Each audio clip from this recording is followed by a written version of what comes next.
Today, as I said, we will have Gregory Dahl as our speaker. Greg is the author of a book, One World, One People, How Globalization is Shaping Our Future, published about 11 years ago by the Baha'i Publishing Trust.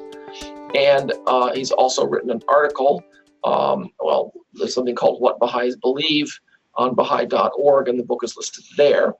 He studied economics at Harvard, then pursued a 27-year career as an economist and senior official for the International Monetary Fund, served as their representative in various countries, Haiti, Sierra Leone, Bulgaria, and Madagascar specifically.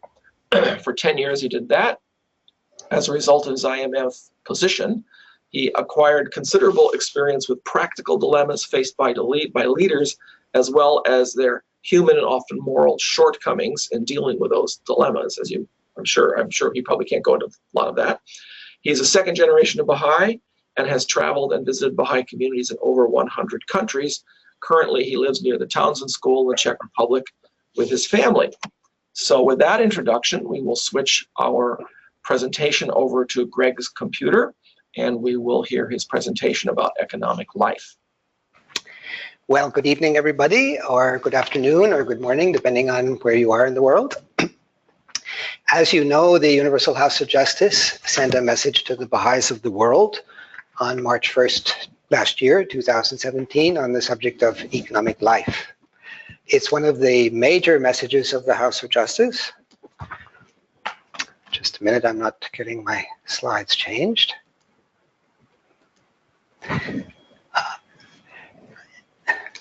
There we go. It appears on their website. Only a few of their major messages appear on the website of the Universal House of Justice.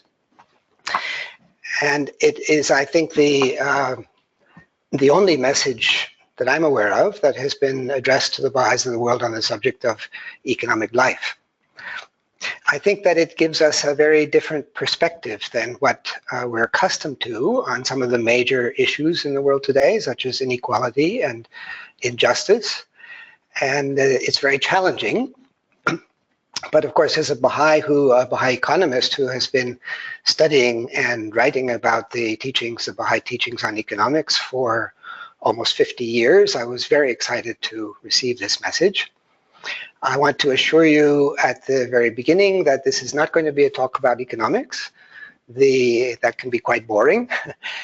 The message is on economic life, which is something that all of us experience. We all live in the material world as well as aspiring to spiritual qualities. And we all have to somehow come to terms with the relationship between the material world and our spiritual aspirations. And also, we have to understand the relationship between our behavior and major objectives of the Baha'i faith, like bringing greater justice into the world. I was very inspired by this message and began right away to work on an article which does deal with some of the economic dimensions of what the House of Justice is talking about and some of the issues that are currently being debated in the world, which I think bring the world and the field of economics closer to some of the teachings of the Baha'i faith and where a space has opened up for Baha'is to make a contribution.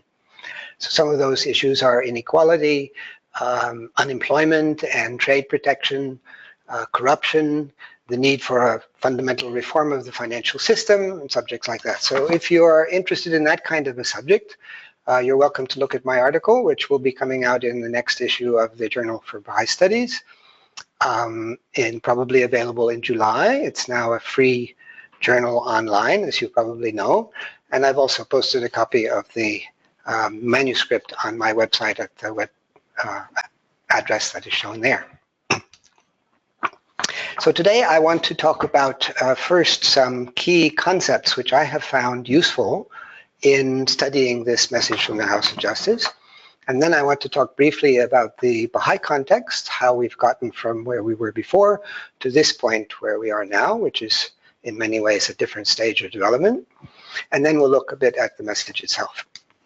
The key concepts I wanted to mention are the idea of mental frameworks or habits of thought, Also, the interesting question of whether we need systems or processes to address certain issues, and the Baha'i teachings on knowledge and learning.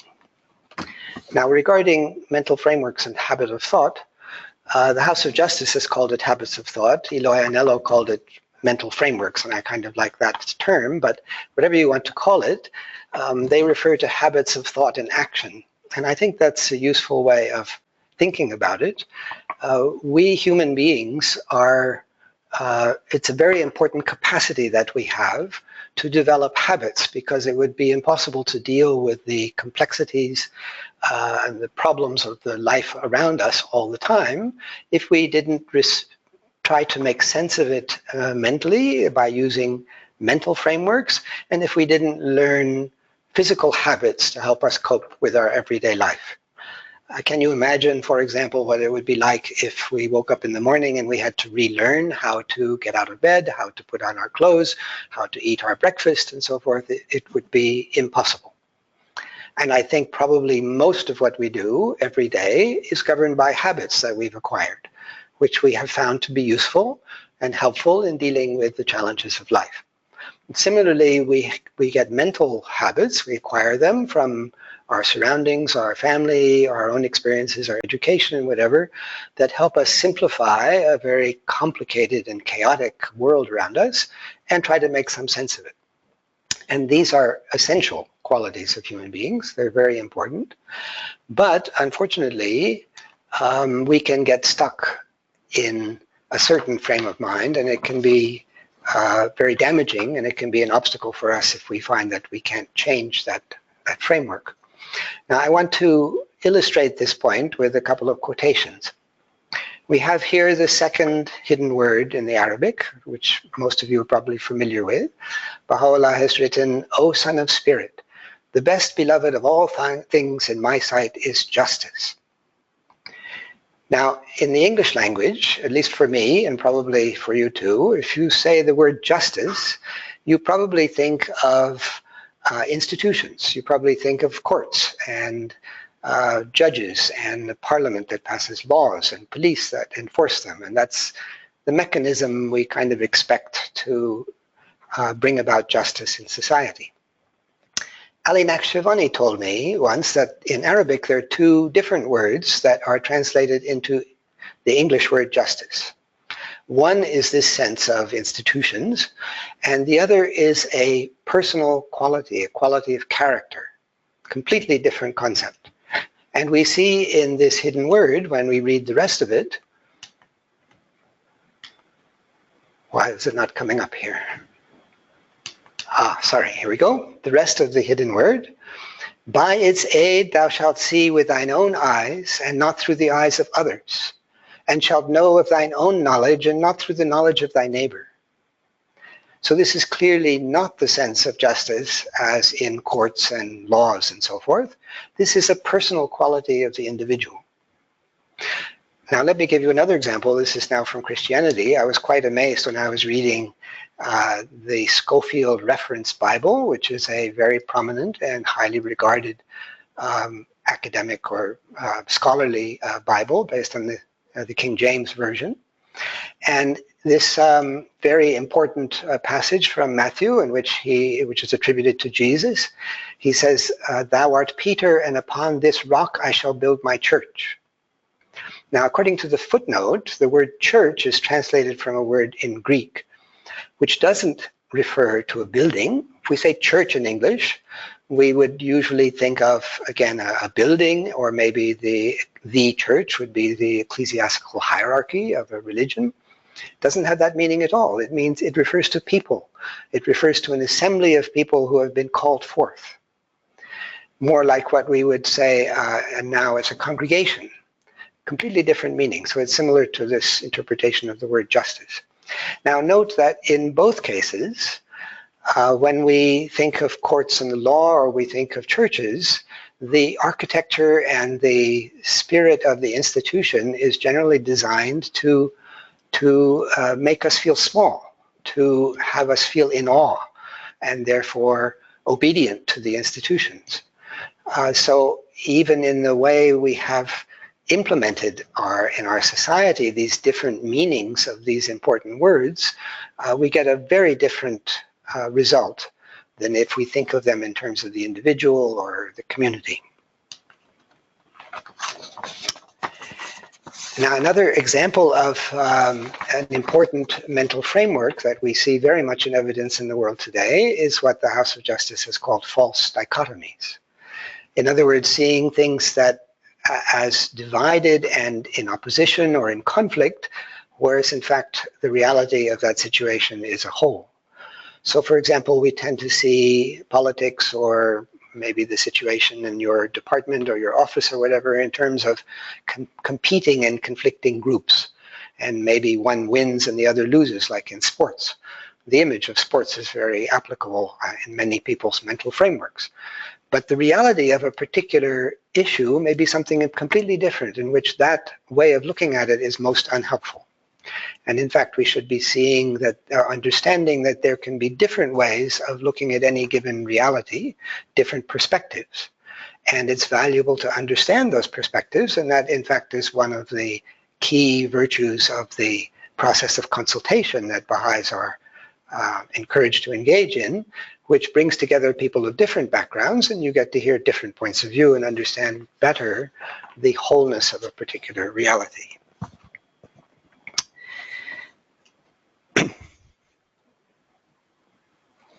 Now, let's see what the Guardian has written about how we should react to these, what he calls long-cherished ideals and time-honored institutions.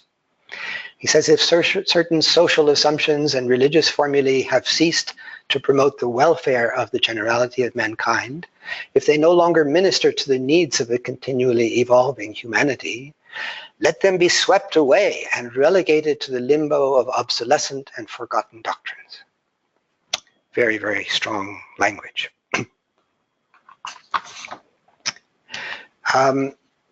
Dr. Farzam Arbab, who served for 20 years as a member of the Universal House of Justice, gave a very interesting presentation to the Association for Baha'i Studies in 2016. And he was addressing mostly academics or people with intellectual professions. But his point, I think, is a very general one. He said, Baha'u'lláh refers to the present order as lamentably defective. How defective do we think defective really is? What constituents of the present order are and are not defective? What parts are we to keep and what are we to reject completely? How deep do we have to go into the foundation of the present order to find the real causes of its defective ways? His point was that people in any field have to think about what elements of that field are useful and applicable from a Baha'i perspective, and what elements are not and should not be accepted. It's very challenging, but it's this process of examining our mental frameworks consciously and deciding whether or not we need to revise them. Now, when it comes to economic issues, this is going to be an oversimplification for purposes of illustration, but we can say that the mental frameworks that usually are applied to economic issues, and that many people study, by the way, in their economics courses, involve a vision of the human being as self-interested. It lauds competition as the means to improve productivity and innovation. It measures progress in terms of money, and it encourages the maximization of consumption, because consumption provides employment for the people who produce goods, and growth and economic activity are good. Now, if we look at what Baha'is believe in, we believe that the true nature of man is altruism, and the purpose of life is service to others. We believe in cooperation and reciprocity and mutual help. We believe that the purpose of life is to develop spiritual qualities, not pursue material things. And we believe in detachment from material things in the sense that they shouldn't become an obstacle between us and our spiritual development. So these are almost the opposite of what the standard mental framework is when we think about economic issues. Now, we are by no means the only people who observe this conflict.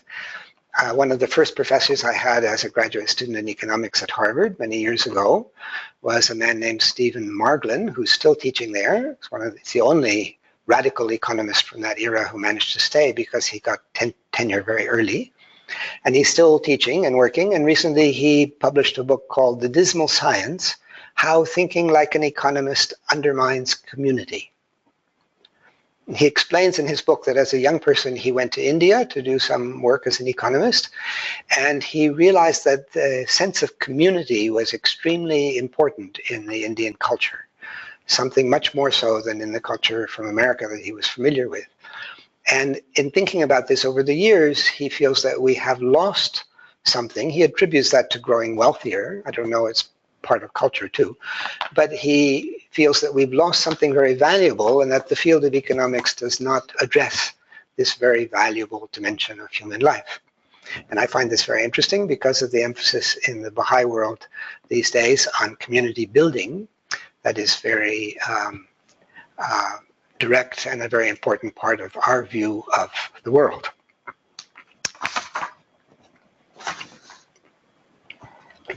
Now, before I leave, this is a question for us to consider based on this background. Is inequality an issue for politicians to solve?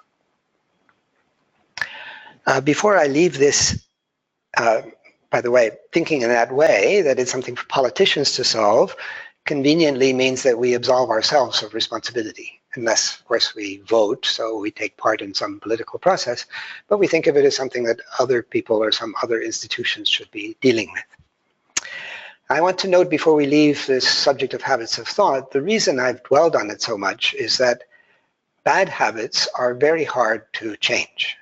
We know that from our physical habits, and it's the same in mental habits.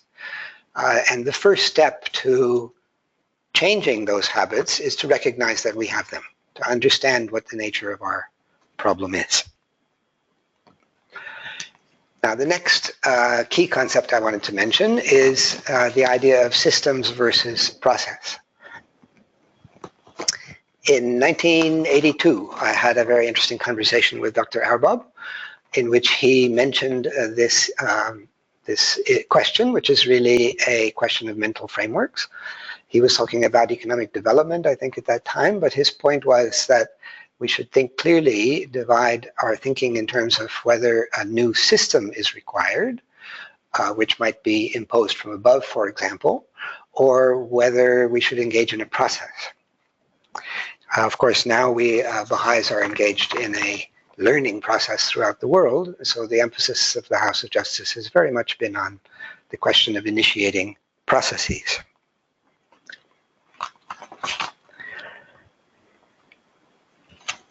An illustration of this issue was an image that Dwight Allen used once in a talk that I found very helpful, and that is that when we design, we want to launch a spaceship to hit the moon or some distant star, if we had established a system that simply shot the spaceship, it would be very unlikely that we would be able to hit the target.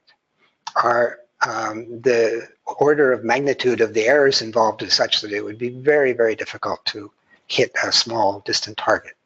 But we've never missed, and the reason is that we build into this system a process of checking from time to time whether or not we're heading towards the objective, and then adjusting the trajectory. When you do that, you never miss. So this may sound familiar because this is the process that Baha'is are engaged in with our plans to have a period of action and then a period of reflection and then a period of planning and, if necessary, recalibrating our actions so that we're more likely to reach the objectives that we have set ourselves. Now, I want to, in the question of systems versus process, to address inequality now, again, do we need a system or do we need a process? That's a very interesting question. Now, the last of these key concepts that I wanted to mention is the Baha'i view of knowledge and learning. We have from the tablets of Bahá'u'lláh, it's very important statement, knowledge is one of the wondrous gifts of God. It is incumbent upon everyone to acquire it. And a similar statement in another tablet. So it's not just for a few, it's for everyone. Again, when we talk about knowledge and learning, many of us may immediately think of a classroom or a university, a church, people sitting in rows, somebody who we regard as more informed or wise or whatever in front, usually a man addressing us. And it's a one-way process, somebody speaking and other people listening. Whereas Baha'u'lláh is saying everyone should have access to knowledge. And the House of Justice has, in this beautiful passage from their Rizwan 2010 message, they have written, access to knowledge is the right of every human being, and participation in its generation, application, and diffusion a responsibility that all must shoulder in the great enterprise of building a prosperous world civilization, each individual according to his or her talents and abilities. So it's not only that we should all acquire knowledge, but everyone should be participating in its generation, application, and diffusion.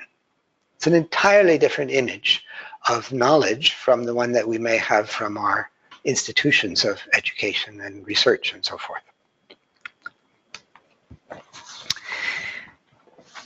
Now, very briefly, I want to review the Baha'i context of where we've come from.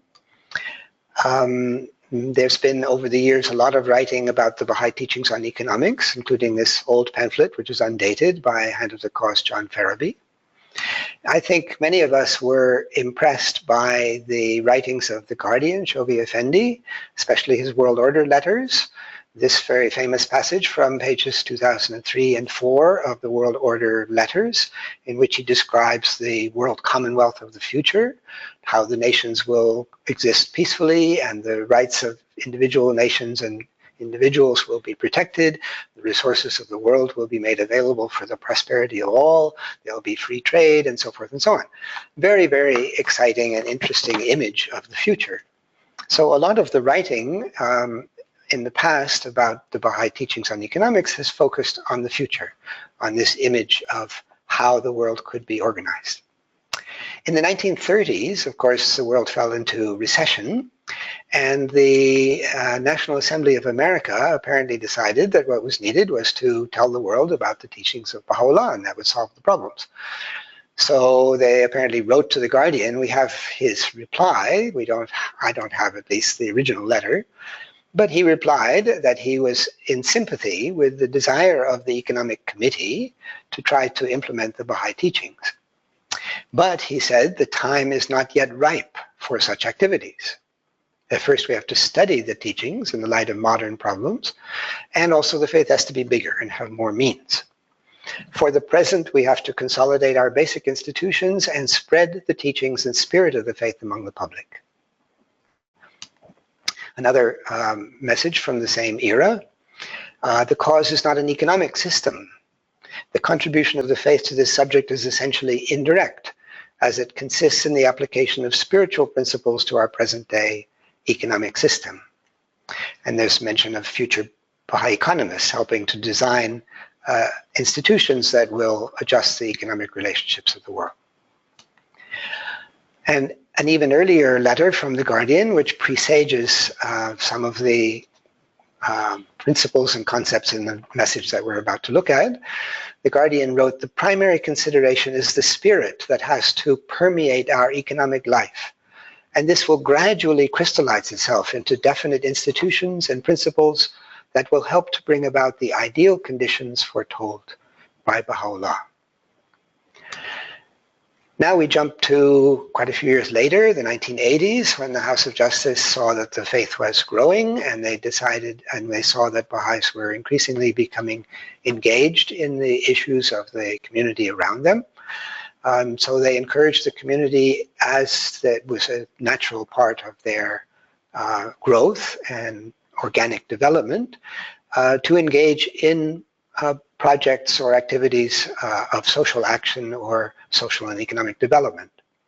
And the House established an office devoted to that subject, to acquiring or centralizing the learning that was created in the Baha'i world and diffusing it and helping the friends in this endeavor.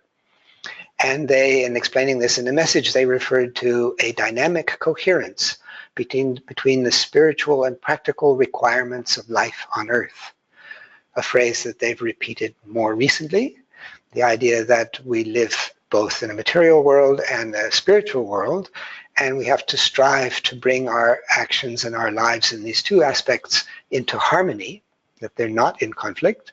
They're different aspects of the same whole, but we have to think about and make an effort to make them coherent. The House wrote in 1983, the steps to be taken must necessarily begin in the Baha'i community itself, with the friends endeavoring through their application of spiritual principles, their rectitude of conduct, and the practice of the art of consultation, to uplift themselves and thus become self-sufficient and self-reliant. Moreover, these exertions will conduce to the preservation of human honor so desired by Baha'u'lláh. And they mention, this is much more recently, but they mention as the community grows and the activities of social action become greater, figures of authority from the wider society start to draw on the insight and experience arising from initiatives of social action inspired by Baha'u'llah's teachings. And for the first time that I'm aware of, they say the Baha'is should manage their financial affairs in the light of the teachings. So as you, I'm sure, are aware, since 1996, the House of Justice has been encouraging the Baha'is to change the culture of the Baha'i community, to focus on a process of learning. They've established study circles rather than people sitting in rows listening to a lecturer. People are learning together and sharing their experience. Of course, different people may have different levels of experience, but they're sharing them in an equal way, and the community moves forward from this learning. There's a very interesting talk it was, but it's also been published, so you can see it on the website of the Association for Baha'i Studies, by Paul Lample, member of the Universal House of Justice, entitled Learning in the Evolution of the Baha'i Community. And he describes this process in some detail. Just to quote briefly from his remarks, he says, learning, consultation, action, and reflection on action in light of divine guidance over the course of our lives and over the course of the dispensation is the means by which we find our way forward toward Baha'u'llah's intended purpose for humanity. The culture of learning that is emerging is characterized by constructive experience at the grassroots level rather than elaborate planning from the top. So again, it's very clear the process is one of the whole community being involved. It's not some high institution or some intellectual or whatever dictating that a new system should be imposed. The House of Justice also made it clear in a message of 2010 that if the Baha'i community was to fulfill its obligation of bringing the teachings of Baha'u'lláh to the world, the Baha'i community had to be larger and larger in size. That a small community could not hope to have an impact in the world. And I think part of this is that action speaks much louder than words. The world has become extremely cynical. There are lots of wonderful ideas out there in the world, but nobody listens to them. But people pay attention when they see that a community or an individual is doing something differently and that it works. And this has a big impact. So this is clearly the way in which the House of Justice has guided the Baha'i community in these last 25 years. The House of Justice describes this process as the community grows. They say qualities of mutual support, reciprocity, and service to one another begin to stand out as features of an emerging, vibrant culture among those involved in activities. I was reminded of this marvelous passage of Abdu'l-Baha. It's in a compilation on consultation. He says, concern yourselves with one another. Help along one another's projects and plans. Grieve over one another. Let none in the whole country go in need. Befriend one another until you become as a single body, one and all.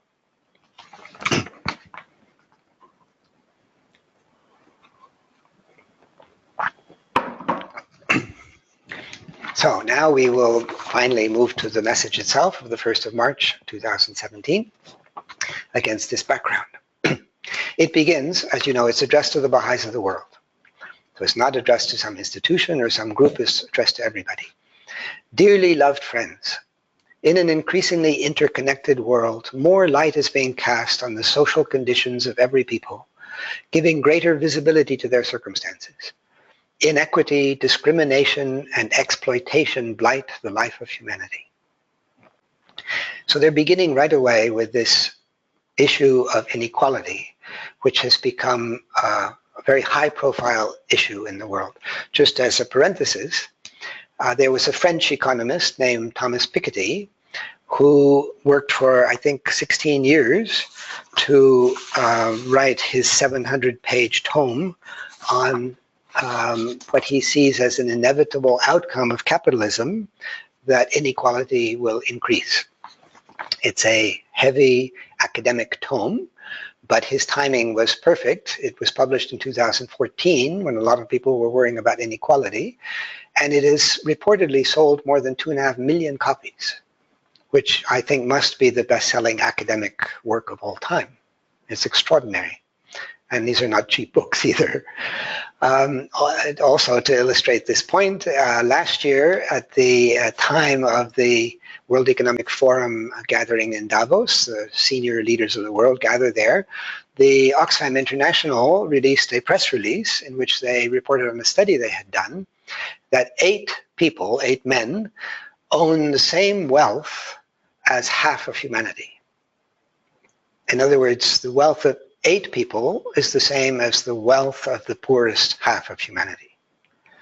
Now, one can question their methodology, but the main point is very clear, that inequality is beyond comprehension in this world.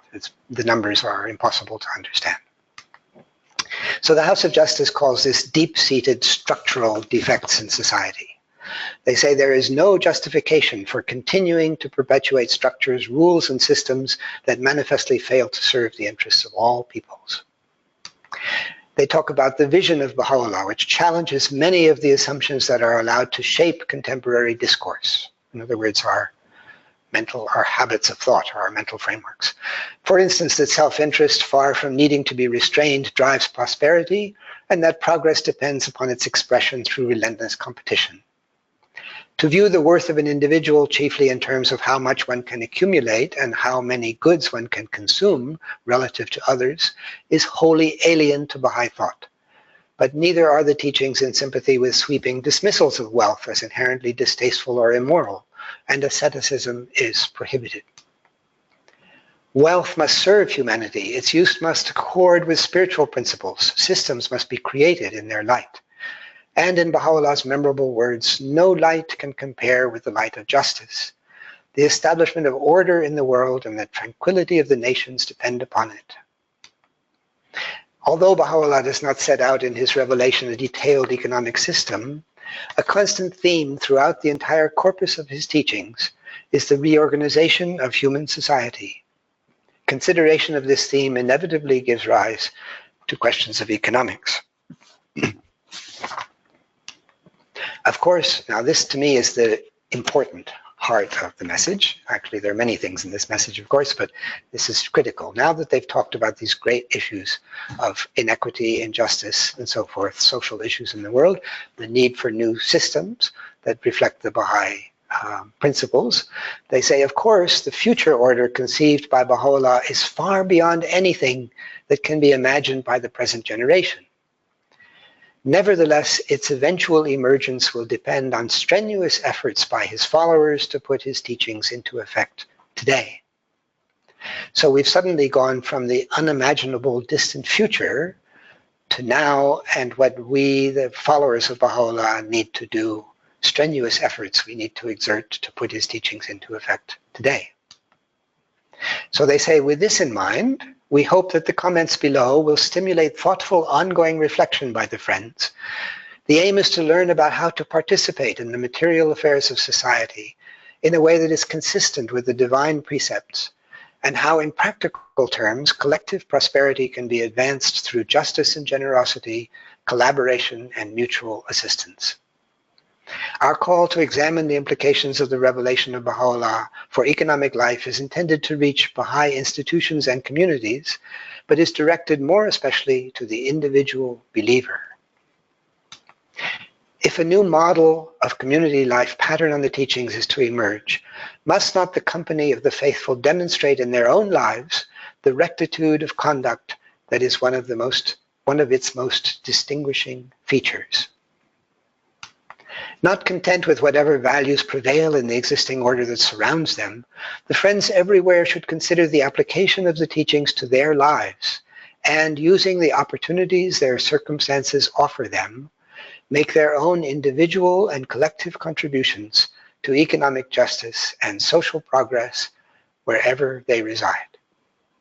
So they've moved from the vision of the problems in the world to this vision of community building and to the individual striving to put into effect in his own life, his or her own life, or in the communities, the principles of the faith. They go on to mention, and this is of course very important, everything in the messages of the House of Justice is very important, that a foundational concept in this to explore in this context is the spiritual reality of man. In the revelation of Baha'u'lláh, the nobility inherent in every human being is unequivocally asserted. And this, which I find an extraordinary statement, it is a fundamental tenet of Baha'i belief upon which hope for the future of humankind is built. So we start with this image of the human being being in reality a noble spirit, and therefore can behave better. Economic life is an arena for the expression of honesty, integrity, trustworthiness, generosity, and other qualities of the spirit.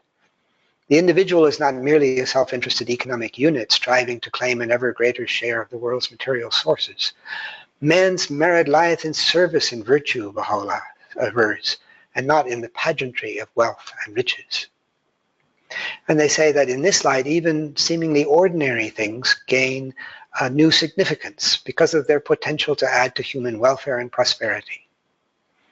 They quote, this is again a very important statement of Abdu'l-Bahá, wealth, Abdu'l-Bahá has affirmed, is praiseworthy in the highest degree if it is acquired by an individual's own efforts and if it be expended for philanthropic purposes. In other words, both the earning and the spending of wealth is important when you consider whether or not it is praiseworthy. And Abdu'l-Bahá declared that wealth is most commendable provided the entire population is wealthy. Again, back to the question of inequity and inequality. Then the House of Justice comes to this very wonderful law of that is included in Baha'u'llah's Book of Laws in the Aqdas, the law of Ḥuqúqu'lláh. Ḥuqúqu'lláh is, as you must know, is a law applicable only to Baha'is, that if you have more income than you need for what is considered needful in your life, it's up to you to decide, then 19% of that excess belongs to God. The Ḥuqúqu'lláh means the right of God. It's God's right, and that 19% belongs to God and must be paid to the center of the faith to be used for the prosperity and benefit of humankind. So it immediately requires us to consider what is needful, and it helps us to work on this issue of coherence between our material life and our spiritual aspirations. So the House of Justice writes, examining one's life to determine what is necessity and then discharging with joy one's obligation in relation to the law of Ḥuqúqu'lláh is an indispensable discipline to bring one's priorities into balance, purify whatever wealth one possesses, and ensure that the share which is the right of God provides for the greater good. At all times, contentment and moderation, benevolence and fellow feeling, sacrifice and reliance on the Almighty are qualities that befit the God-fearing soul. As always, one has to study these messages of the House of Justice, but I really love this sentence. Contentment and moderation, benevolence and fellow feeling, sacrifice and reliance on the Almighty are qualities to which we must aspire. And this is in the paragraph about economic life. I should mention that this paragraph this reference to Ḥuqúqu'lláh in this message, is the first time in the 25 years since the House of Justice made this law applicable to the whole Baha'i world that there has been a substantive reference to the law in a message from the Universal House of Justice to the Baha'is of the world. I think it's very significant that at this stage they are drawing our attention to these issues. Now, further on in the message of the 1st of March, and again this is a very interesting statement, they say the larger the presence of a Baha'i community in a population, the greater its responsibility to find ways of addressing the root causes of the poverty in its surroundings. You'll notice that there's no mention in this message of charity. Baha'u'lláh has extolled charity. He said that the rich should be concerned for the poor. But what the House of Justice is talking about here is something much more profound. It is a transformation of society. And in communities where the Baha'is are important enough in the society, in the community, they need to be thinking about what are the causes of poverty and not just addressing the symptoms. Now they say, although the Friends are at the early stages of learning about such work and of contributing to the related discourses, the community building process of the 5-year plan is creating everywhere the ideal environment in which to accrue knowledge and experience, gradually but consistently, about the higher purpose of economic activity. Against the background of the age-long work of erecting a divine civilization, may this exploration become a more pronounced feature of community life, institutional thought, and individual action in the years ahead. Now notice that the emphasis throughout the message is on a gradual learning process. I've just selected some of the phrases here: deepening engagement with society, over time, ever more concentrated attention, early stages of learning, accrue knowledge and experience gradually but consistently in the years ahead. So the House of Justice is not telling us this is what you have to do now, drop everything else, this is the urgent priority, and this is what we are telling you to do. No. This is a process of learning that they want us to begin engaging in, and that they are very clear will take a considerable amount of time. We have a lot of learning to do, and we don't know yet what the outcome of that learning will be, but that will carry us eventually to the world order of Baha'u'lláh. Now, just to summarize, to go back to that critical sentence that I was pointing out before, when they make the transition from systems to this process that we're engaged in, this is clearly not a top-down image. It's a process that we are all engaging in. There's no mention in this message of economists or experts. We don't wait around for somebody to tell us what to do. We are supposed to be examining our own circumstances and engaging in our own efforts in the circumstances in which we find ourselves. And it's a learning process that the entire community is engaged in. Of course, structures will need to change, systems will need to change, but the question to me is how? And as I mentioned, I've grown very cynical as a Baha'i. I mean, as a Baha'i, but also working for many years for the International Monetary Fund, working on policy issues with governments. And I've seen how many people have good ideas, can see how the world should be improved, but nothing happens. There's no political will to make these important changes that are necessary. And so it seems to me not very satisfying, at least, to work on ideas that may in fact be very good and may be helpful at some point in the future, but nobody is going to implement them now.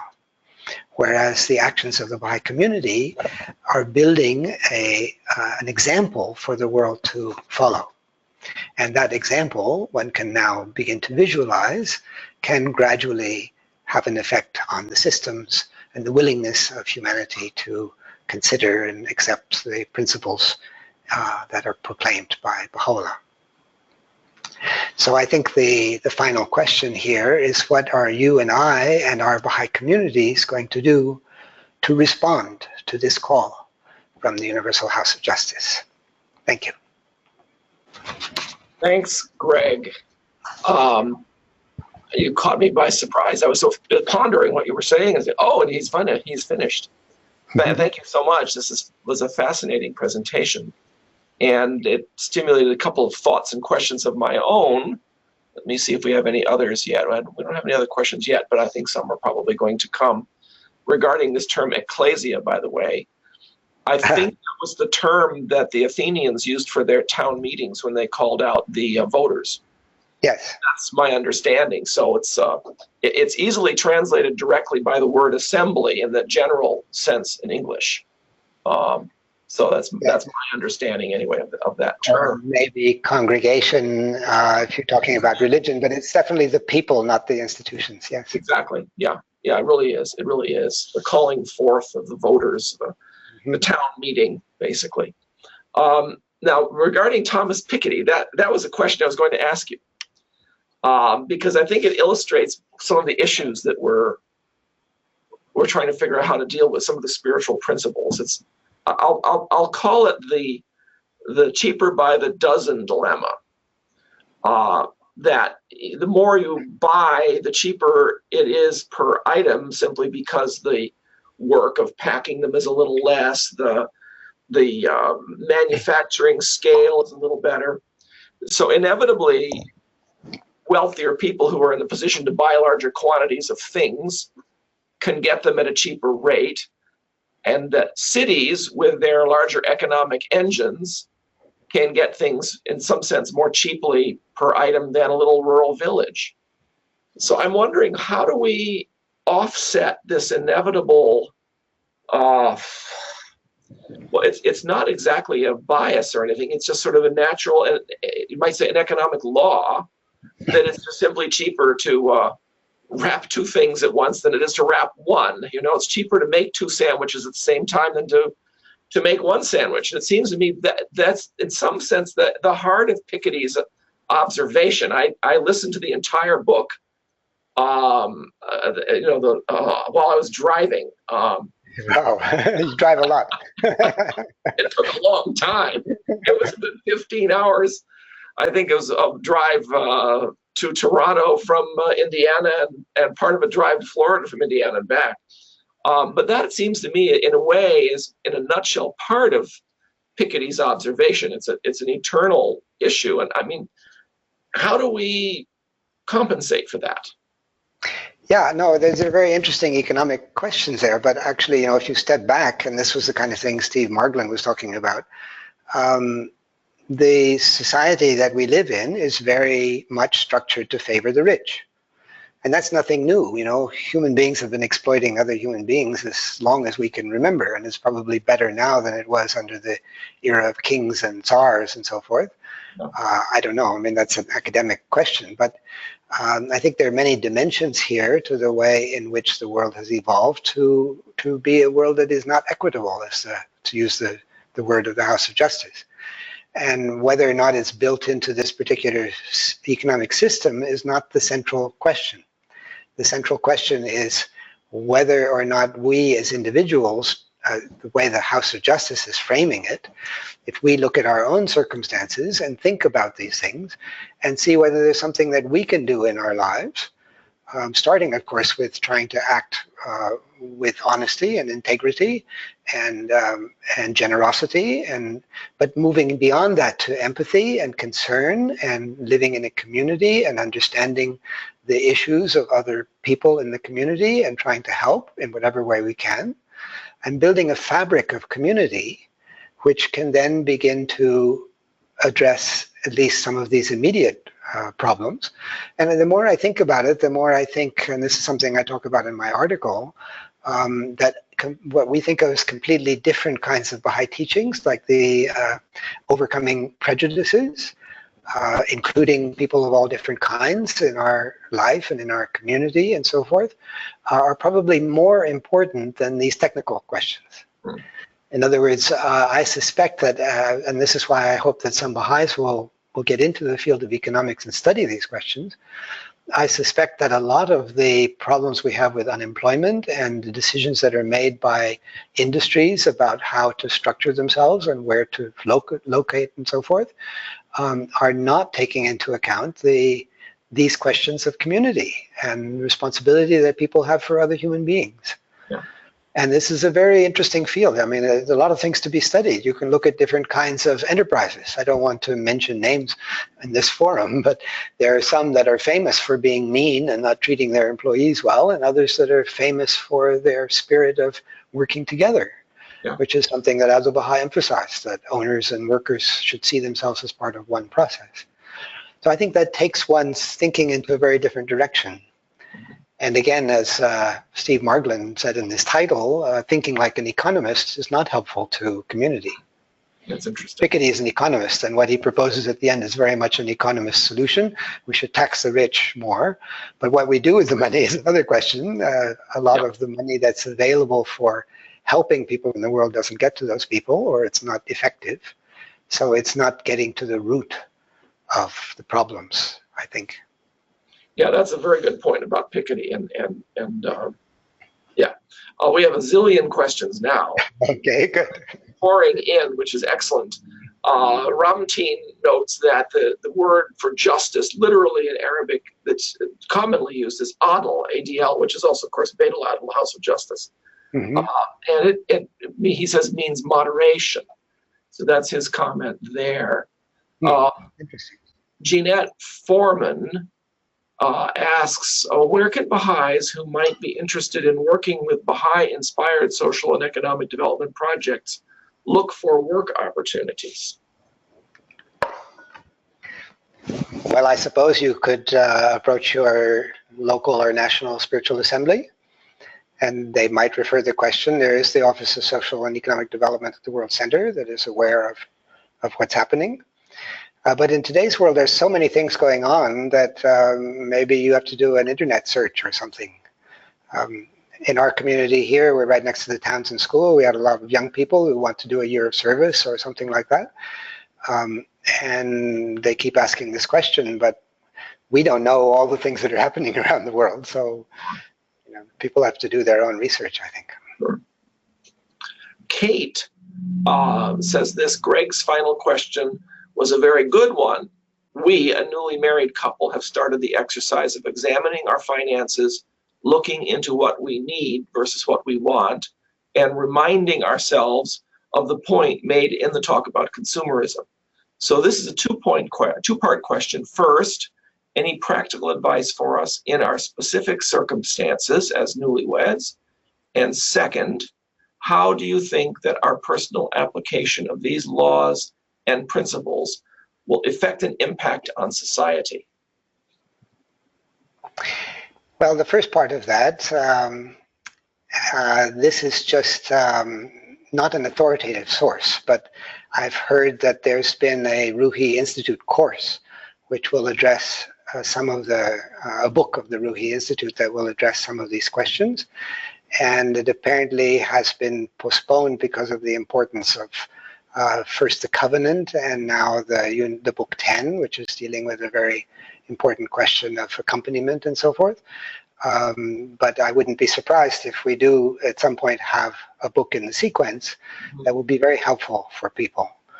As I pointed out in this presentation in the message of, I think it was 2015, the House mentions that we should, even in our personal finances, to try to think about the Baha'i principles that apply. They haven't emphasized this in the past, but the community is maturing, and also in relation to the law of Ḥuqúqu'lláh, we're having to make this a more mainstream part of our Baha'i experience. And in that regard, there are some communities where groups of people, for instance, young people who are starting out in life and are thinking about these issues, it's a very important time of life, gather together and they discuss these issues in a Ruhi type of environment and read the guidance we have, and it's very helpful for them to share each other's experience. What was the second question? The second half of the question, how do you think that our personal application of these laws and principles will affect and impact on society? Well, we don't know, but when we discuss this in groups, people very often have stories about how somebody did something that they might not have even been aware of that had a tremendous impact on somebody else. Yeah. And I think that by trying to live according to the Baha'i teachings, we will automatically, if we have any success, be distinguishing ourselves from the great mass of people out there. And that does attract attention. Yeah. And I know Baha'is, for example, who have been asked to serve in very important positions because nobody honest could be found other than the Baha'i to do that work. And occasionally you need somebody honest. So one doesn't know what opportunities will open or what the impact might be, and you might never know. But if you make your best effort to apply the teachings, surely there will be an effect. And of course, there's the cumulative effect that the House of Justice is describing, that as the community grows and it becomes more visible, people the attention is attracted to that because it's so different. And that clearly has a big effect. There are many stories of the Junior Youth Program activities, for instance, and how they attract a lot of attention because it's so completely different from what people see elsewhere. That's true. Let's see. Jeanette asks this question: what are your thoughts of cryptocurrencies? Any thoughts about cryptocurrency? Very cryptic. No, it's a very interesting technology, but it's extremely speculative at the present time. Anyway, I don't want to say anything about it. Yeah. We'll move on to another one. Kayla says, what do you think about the Baha'i principle of a world currency? It's hard to imagine when such a currency will, I guess, develop when so much international commerce depends on the difference in currency values and a country's ability to devalue or increase the value of its currency. Well, that's actually a very interesting subject that I've studied in the past, the whole question of what regions should have a single currency and when they shouldn't. But as the House of Justice mentions in this message, this is one element that we know the future Baha'i World Commonwealth will have single currency, also single universal language, and world authorities that will regulate the economic relations in the world. But how we get from here to there is anybody's guess. Right. I would be very interested if it happens in my lifetime because it's been a professional interest to me as a subject, but it depends on a great many other things. And frankly, I think, and many other economists feel this way, that the EU was premature in implementing the euro because other institutions were not put in place that are really very important for maintaining a single currency. So it's not a simple idea like having passports that are all the same color or something. It's much more profound. Yeah, as we've seen with the problems in Greece and then almost in Italy and Spain and Portugal and Iceland. Well, Iceland's not part of that, but yeah, and the whole idea of doing a single currency for, say, the southern end of South America, where again the economies are quite disparate, could be quite difficult. On the other hand, it's interesting to note, probably many viewers are in America, and there's a lot of focus on the divisions in American society. But the fact that the country has one currency and that you can move anywhere in the country to work, and it's basically the same legal system, that's based on the feeling that Americans have that is not so important if you're in Massachusetts or you're in New Mexico. What's important is that you're in the United States. Right. And that's not a feeling that most Europeans have, although it's more among young people than older people. But it's a really very important feature of America that Americans should value and understand. Right, and we also don't always understand or appreciate the difficulties that some of the more economically challenged states have because they don't have their own currency and they're not in the position to bring about adjustments too. Even within the United States, Mississippi and Alabama are disadvantaged relative to some wealthier states because of the fact that they can't change the value of their currencies, presumably. In fact, I think I've heard that the difference of income between the wealthier and less wealthy states within the United States isn't all that different from, say, Greece and the wealthier states in Northern Europe.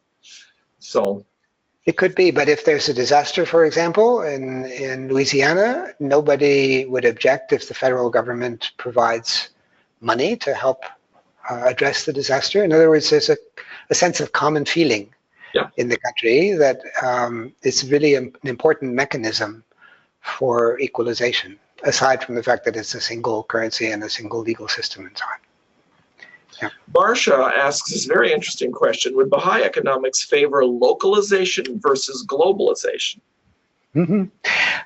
The participants in this session seem to be very interested in economics rather than in the questions that the House of Justice is raising of empathy and community building and so on. I don't see that, again, as, I think it's a false dichotomy. I don't see that as one or the other. In fact, there's no reason why we can't benefit from, for instance, here in Europe, having grapes that come from Chile or blueberries when they're not in season here, if we want, and also buying the local produce. I think we're setting up false divisions there, which don't need to exist. I was fascinated that my daughter is studying in London, and I've met a lady on the street when she was just moving in there. I don't know if she was from Pakistan or India or someplace, and she was so excited by the market that was occupied a whole street a few blocks away every Saturday or something like that, where you could go and you could get anything, you know, from the vendors in the market. And a lot of that is local produce. When I was living in Washington, I was very happy to buy vegetables and things from the farmer who came from Pennsylvania and sold them on the street. And what fascinated me was that his eggs were cheaper than the eggs in the big supermarket. And they were free-range eggs. So the preconceptions of economists that that's an inefficient system just doesn't hold. Well, if you eliminate a lot of middlemen. Exactly. You, and overheads and everything, yes. You and it's also much more fun to buy from the farmer. Yeah, I agree. And in Europe, the fruits and vegetables taste much better than they do in the United States, too. Exactly. People are much fussier. That's good. That's good. Betty asks, let me move down a little bit because hers is long. The House of Justice says that in 2021, the national and global plans that have been part of the Baha'i life since the 1930s will end. And I've been pondering what that means. Do you think that the principles and issues and challenges raised in this March 1st, 2017 letter point the way to new challenges that move us further along the arc of the future world order? I have a feeling from the messages of the House of Justice, having been in Baha'i a long time, that the level of urgency has increased. Yeah. There have been times in the past when things were very serious and we had a very urgent tone from the House of Justice. But now as we get to the end of this 25-year period, there is definitely a sense of urgency. I don't know if the House knows whether this means that there's going to be turmoil in the world or some great disruptions or challenges facing the world, and it's very important that the Baha'i community be bigger and stronger and demonstrating the Baha'i way of life when that time comes, because that will greatly increase the opportunities. I don't know, but it's possible. In any case, what we know is that we have to work hard now, and we'll get to 2021 quickly enough, and we'll find out. Yes. Although it may be, because they've seen this as some kind of a cycle, it may be that the emphasis will change. As we see in this message, the emphasis has changed a lot in relation to economic life compared to what it was some decades ago. Yeah. And the House may move further in those directions. We'll see. Yeah, and I haven't gotten the sense that the plans were going to end, just that this particular cycle ends in 2021, and then we try to project into the future to perhaps 1863, which would be 32 more years, and that might be that next block of time that they will look at, or till 1844, which would be 23 years, because they often will use these major events to determine the rhythm of things. Yeah. So we may very well find ourselves in another era with another set of goals, and no doubt a continuation of the goals that we're working on now to clean them up and to implement them better. But Paul Lempel mentioned, and I think it was the talk in Wilmette, that he was saying that he reads the newspapers, and like I do, and the Guardian did, and he gets discouraged every morning. But that this reminds us as Baha'is that the old world order is reaching its goals much quicker than we expected. Namely, the system is falling apart faster than we expected, and therefore we have to work harder to on our goals. Yeah. And I think that's the principle operating here. Yeah, I think that's true. Paul Mantle, not Lample, Mantle, makes this comment: the 19-day feast seems to be one of the key institutions for addressing learning about economics. So have you any thoughts about the role of the feast? I'm not sure what he has in mind, other than that there's a material part where we eat nice things and a spiritual part. But I think that what the House of Justice and what the vision of Abdu'l-Baha had of the community goes much beyond nice gatherings where people are smiling and happy together. It means our lives being much more interrelated.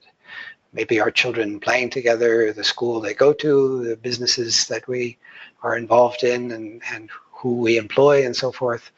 Many, many dimensions that are up to us to think about and to try to apply in our lives. Interesting. There's a large number of comments here I don't quite know what to make of. Todd says, your talk supports the idea of a spiritual solution to economic problems, the spiritual reality of man caring for others and participating in the enterprise of social and economic development. A question just asked about social and economic development projects. I have one in central Mexico in Guanajuato. Guanajuato, yes. Guanajuato. So the comment again about the spiritual reality of human beings and helping each other, which is probably one of the key ingredients in economic life, it seems to me. Mm-hmm. Baha'i approach to economic life. Very good, yes. Let's see, Helga says, how will philanthropy look like from the perspective of the Baha'i teachings? Currently, it is supported by investment companies and have in the financial sector, which resembles more and more large-scale gambling. I work in education, which is notoriously underfunded, and have to deal with grants. How would philanthropy be different from a Baha'i perspective? I wondered that too. If we have fewer rich people, we've got fewer rich donors to give, say, $100 million to Brown University for brain cancer research, which was just announced last week.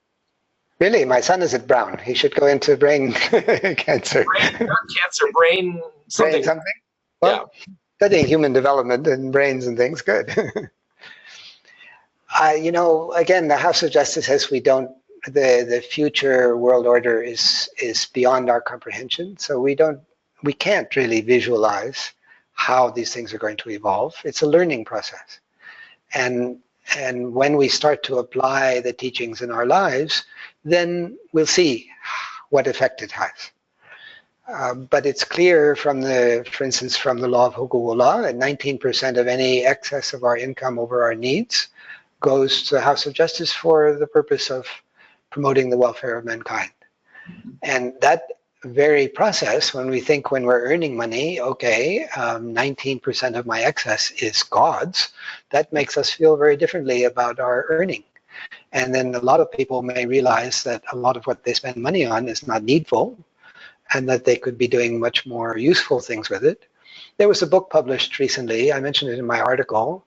It's a man who's writing basically about the socialist view of the economy and how unjust it is, and capitalism and all these things.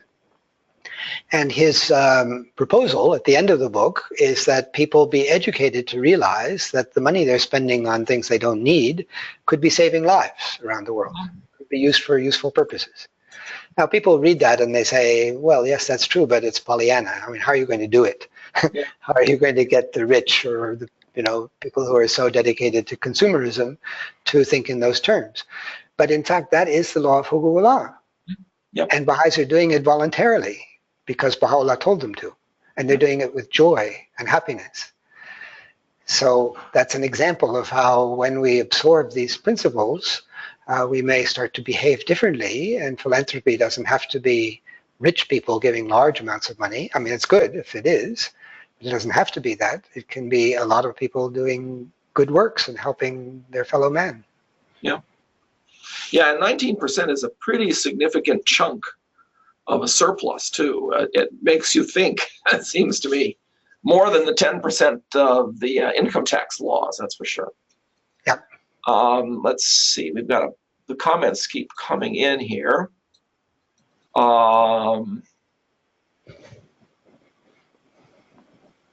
Not sure what that is.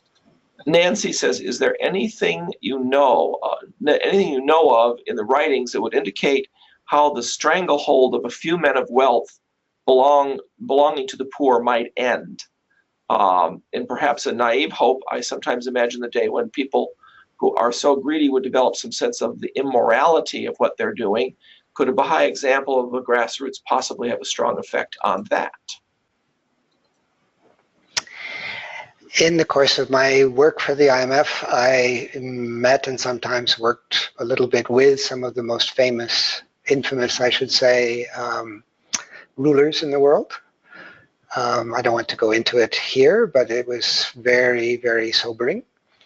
And when you look at the letters that Baha'u'lláh addressed to the kings and rulers, he mentions very specifically the burden laid on the populations in terms of taxation from the waging of wars, not just the lives lost, but the economic effect. And from what I've seen, I would say that that is far greater than the loss of lives, that the exploitation that many people in the world suffer has a far more adverse effect than any of the military conflicts that we have in the world. It was a very, very big problem. But in some cases, of course, these people meet a bad end. One assumes that when they go to the next life, they get judged. But Baha'is are not revolutionaries. We don't believe that there should be armed insurrections or something like that. They're part of the crumbling old world order. And then you have so many cases of where, like, there was a very rich man in Germany who suddenly found himself having to deal with junior bankers, probably borrowed too much money or something, I don't know, but he stepped in front of a train. Yeah. Now, what is so important in your life? Is it your money and your power and so forth, or is it other things? Yeah. In 1929, there were people jumping out of windows on Absolutely 10th story buildings because of their loss of their wealth in the stock market crash. And Abdu'l-Bahá's tablet to Andrew Carnegie, which I don't recall the details of right now, seems to me is also relevant here, because it seems to me he was praising Carnegie for giving away his wealth. Mm-hmm. And Carnegie is a classic example. If you're going to build a huge steel industry and you're doing it largely through investing your own money, you're certainly going to be exploiting a lot of people in some sense, definitely. But you're going to end up accumulating a huge amount of assets, potential wealth. And if you give that away, that's really quite a remarkable contribution to society too. There are Carnegie libraries all over North America, US and Canada, partially built as a result of the grants that he gave local communities to build public libraries. So that's, I think, a good example of someone who accumulated the wealth and then felt he didn't want to give it to his children. He wanted to give it away. And that's, of course, the Gates Foundation and the Ford Foundation and many other examples of this as well. It's a very important element of Western economies now. But in that quotation of Abdu'l-Bahá, he says that wealth is praiseworthy if it is both earned in a proper way by your own endeavors and expended for the proper purposes. So yeah, it's good that somebody's giving away their wealth, but if they've earned it in a way that is not according to spiritual principles, I don't know how they'll be judged in the next world. Right. It's as they say, blood money. Maybe, I don't know. In some sense. Yeah. Ramteen says, do you think principles of economics used as a weapon like chemical, biological, atomic today, and it's the cause of economic problems? I'm not quite sure what he's asking. Well, I suppose are people using the principles of economics as weapons against other people? And I think that's a good question, actually. I'm not sure it's quite the same as weapons, but clearly the economic and financial system of the world is structured to favor the wealthy and the powerful. And actually, one of the subjects that I find very interesting now, that I mentioned in my article, is that some leading people, like the former governor of the Central Bank of Britain, have been writing about the need for fundamental change in the financial system, to separate the function of banks that involves risk and lending from their function of handling money. And this is a proposal that dates from the 1930s. It's not a new proposal, but more people now, serious people, are talking about this issue because of the big financial crisis of 2007, 2008, and the realization that even one financial crisis can have a bigger impact on economies than 10 years of growth. In other words, what economists had been focusing on is not, in fact, the most important issue. The most important issue is the structure of the system. And for example, again, I quote this in my article, the financial system in America, according to the national accounts, captures about a third of all the profits made of all the enterprises in America. Wow. And it used to be more than 40%. It was 42% at one time. And I don't think anybody could argue that the financial people in Wall Street or whatever contribute a third of all the welfare of the country. I mean, they do contribute something, but not that much. Sure. Clearly, they're benefiting from their position of information and influence in the system and capturing what economists call rents, which is something you don't work for, you know. Right. You get it because of your position. Yeah. Right. Yeah. Let's see. I'm not quite sure. Some of these are questions I'm not quite sure what to make of, I'm afraid. So I have to make some decisions here. Let's see. Kayla says behavioral economics seems to be a field of economics that is more in accord with Baha'i teachings than classical economics. Behavioral economics is fascinating, and learning from this field directly applicable now, even within the Baha'i community. Is the Baha'i international community utilizing learning from the field of behavioral economics? I can't answer that question because I don't know, but I do talk about behavioral economics in my article. And I mentioned the example of Nava Ashraf, who was professor at Harvard and is now at the London School of Economics. He's a relatively young economist, but doing top work in this field, and has published in the most prestigious economic journal an article showing that people can be more motivated by altruism than by self-interest, which strikes at the very heart of Economic life. Concepts of economics and what people are mental framework about the way people behave. So yeah, this is a very interesting and exciting field. It's based on observing actual behavior rather than assuming something about the way people behave. And I think there are a lot of applications to it. Whether there are applications to the Baha'i community, I don't know. But I do think there is a role for economists, even in this process of everybody being involved in the generation of knowledge and its diffusion. There's still a role for intellectuals with the tools to be able to measure, to compare, to use scientific method, in other words. And when some innovation is shown to be effective, that can maybe be more easily broadcast and available to everyone if it's properly studied. And especially for presenting to the skeptical non-Baha'i world, it's important to have people who know how to use the tools of science, including economics, and to be able to measure things in a way that is convincing to people who otherwise wouldn't be convinced. Martha asks a complicated question here. I'm not sure whether you can answer it, but we'll see. Could you share any example or experience of how a vibrant community can assist its youth from economically and socially marginalized backgrounds to live coherent lives by engaging in service, higher education, and skill development for professions or trades, especially when social structures favor the financially strong? Could you share any experience or example of how a vibrant community can assist its youth? Looks like she repeated the question twice. Let's see. Yeah, so that's basically the question. Do you have any examples of how a Baha'i community has been able to help youth from socially marginalized positions, I guess you could say, to get ahead? I think this is a very useful question. There's a meeting of the Congress of Religions in Montreal, I think. This was the forum in which the faith was first mentioned in the West at the end of the 19th century. And they are inviting presenters, not just presenters, but all kinds of interactive events. And I mean, it's a general invitation. And I was hoping that maybe some Baha'is from different parts of the world engaged in actual interesting projects and programs could do some kind of a presentation there. It would be the kind of forum that would be very interesting. But I don't think that's happening, maybe within Canada, because there is a lot of diversity.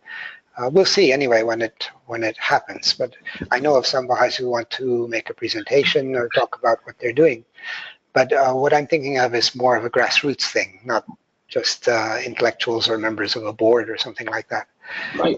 But I'm sure we'll get to that point as the Baha'i community develops and engages in more interesting projects and activities. It's important to share that experience so that other people can feel inspired by it. Aside from that, I think, again, we don't know what our individual actions, what impact they have. But I think when Baha'i individuals help another human being, for instance, there may be a young person in your community that you know needs some financial help and has an opportunity to go to higher education or something, you very privately might help that person. And other people don't even know about it, but when the community is behaving that way, it creates a completely different atmosphere. Yep. And it's a very positive thing to do. Yep, and there are people who do that exactly, who do exactly that, absolutely. And it shouldn't be for the publicity. It shouldn't be, oh, look at me, you know, how generous I am and so on. It just springs from your desire to help a fellow human being. Yeah, that and that I have seen that happen. It's very encouraging when you see that happen. Yeah. From Facebook, Catherine asks, do you think that the calamity predicted by Baha'u'lláh could be economic in nature? You know, I wrote a book on globalization, and one of the points I make is that everything in the world is interconnected in today's world. So I personally don't think any calamity would not have an economic effect. In other words, it's likely to be multiple things happening at the same time. Right. For instance, if you have an epidemic of some kind, a medical epidemic, that's going to have a huge impact on economies, and it might involve military and Lord knows what. I mean, everything is connected to everything else. Right. Any kind of really, really major economic, major military situation in the world would have a huge disruptive effect on the world economy right now. Yeah. And you can easily see huge, more so than in the past. Much more than in the past, yes. And I'm afraid leaders don't fully understand these interrelationships. Yeah, yeah. If you have any kind of conflict between the United States and China, that would have an enormous impact on world trade, and that would impoverish a lot of people, not only in just both those countries, but in other countries as well. Anything that affects global oil trade, you can go on and on and on. Yeah. We probably should end pretty soon. The questions still are coming, but we've now gone about 45 minutes, and that it may just get to be too long from people. You've made some illuminating points I haven't considered before, i.e. the two types of justice in relationship to the principles of extremes of wealth and poverty, spiritual solution to the economic problems, and in accordance with the guidance of the beloved guardian, establishing the spirit of the oneness of humanity before addressing them with the world at large. Our range of topics for meaningful conversations just expanded. I'm thinking that all the new assemblies and registered groups and individual Baha'is in our clusters could use this talk to prepare many deepenings for consideration and consultation. Regarding your ending question, what actions are we going to take in response to the March 1st, 2017 letter of the Universal House of Justice? So these are her suggestions, that people prepare deepenings and the entire Baha'i world listen to your talk. Well, that's encouraging. I haven't seen it myself. I hope it's all right. And maybe I don't know how many more I can do. Here's Shahla. It is getting easier and easier in the United States to conserve and not to spend any money on one's own life. It's almost impossible to find a business that is not intent on exploiting everyone outside of the business. Even driving is getting more challenging as too many people are causing too many accidents, taking or disabling too many lives. What coping mechanisms do you advise? Do we need to gain many skills not to need the service of any businesses? Is the situation any better in Europe? I would be interested in his advice. I was traveling recently and I went through an airport I hadn't been in a long time, and I was so sick from having to go through this serpentine shopping center before I could even get near to the gates that I really had a hard time with that trip. The airports are just bombarding you now with things to be purchased. Airport as mall. That's right. Yeah, it's getting everywhere. Where we probably should end, because the questions are just going on and on and on, and it may be just getting, oh my goodness, there's got to be another 10 or 20 minutes worth of questions here, and I don't think we can get to them. It's just getting to be too much, and I don't have the chance to really skim them either. Well, here's one by Todd. What are some examples of how the 19% is being used by the House of Justice to help mankind in general? Are the funds primarily being used for promoting the Baha'i plans, or are they supporting specific projects of other sorts? You know, the funds of Ḥuqúqu'lláh are treated with the highest level of confidentiality. The House has called it a profoundly private act of conscience between the individual, connecting the individual to the head of the faith. So the money goes directly to the House of Justice, and they use it for whatever purposes they deem are the highest priority. They don't tell anyone. Yep. So I cannot comment on that, but as a Baha'i, that's Baha'u'llah's House of Justice. They have the interests of humanity at heart, and to me, it's very significant and very important that the money goes directly to the House of Justice. Nothing is subtracted from that money, and the House of Justice has the needs of all of humanity in their vision.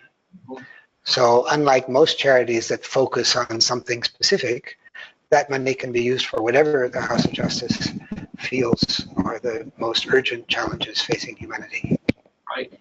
And the amount of money is not small, so this is important that people are paying their Ḥuqúqu'lláh.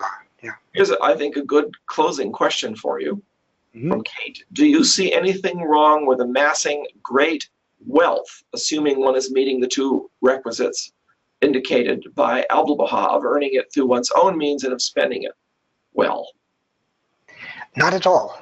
I have the honor of serving as the Deputy Trustee of Ḥuqúqu'lláh.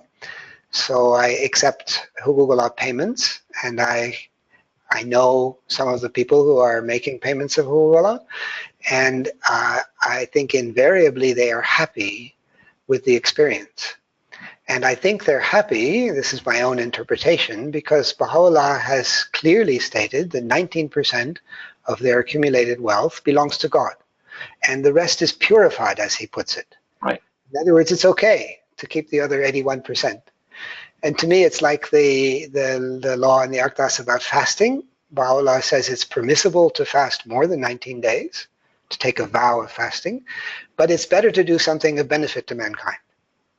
So he's saying 19% you have to, and more is not better. In other words, there's a guideline.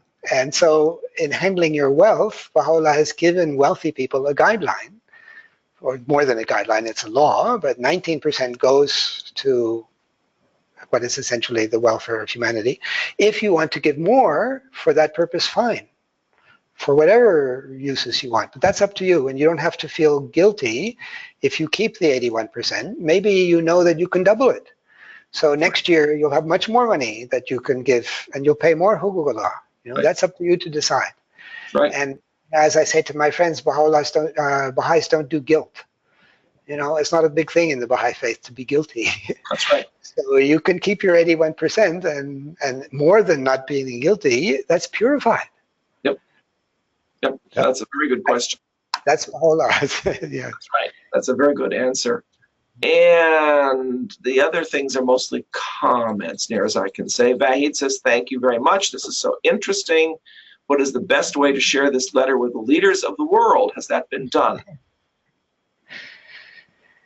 It's on the website of the Universal House of Justice. So anybody, anywhere in the world has access to it. And they have decided to put it there. They only put 2 or 3 messages a year, I guess, depending on what's happening on that website. It's a major message of the House of Justice, and it's available to the world.